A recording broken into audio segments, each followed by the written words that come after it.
নমস্কার সুপ্রিয় সুধী, সুপ্রভাত।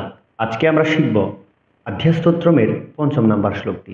চলুন উক্ত শ্লোকের উচ্চারণ সম্পর্কে অবগত হই। রাজস্থানে জয়ী নিত্যম। অনুসার যখন কোনো শব্দের পরে থাকবে, অনুসার জন্য আমরা ম উচ্চারণ করব, ম হসন্ত। রাজস্থানে জয়ী নিত্যম।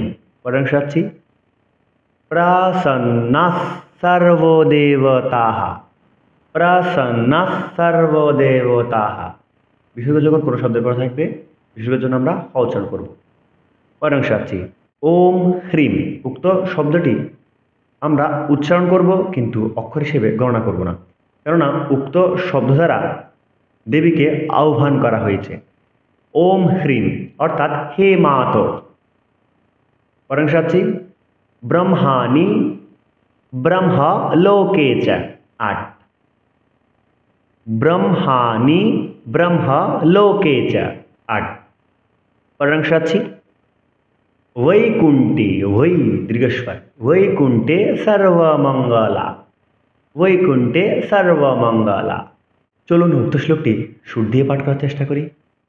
राजस्थाने जयी नित्यं प्रसन्नः सर्वदेवताः। ओम ह्रीं ब्रह्माणि ब्रह्मलोके च वैकुंठे सर्वमंगला। पुनराय पाठ करार चेष्टा करছি, আমার সাথে সাথে সকলে পাঠ করুন। राजस्थाने जयी नित्यं प्रसन्नः सर्वदेवताः। ओम ह्रीं ब्रह्माणि ब्रह्मलोके च वैकुंठे सर्वमंगला। সুপ্রিয় সুধী, উক্ত শ্লোকটি কেমন লেগেছে অবশ্যই জানাবেন।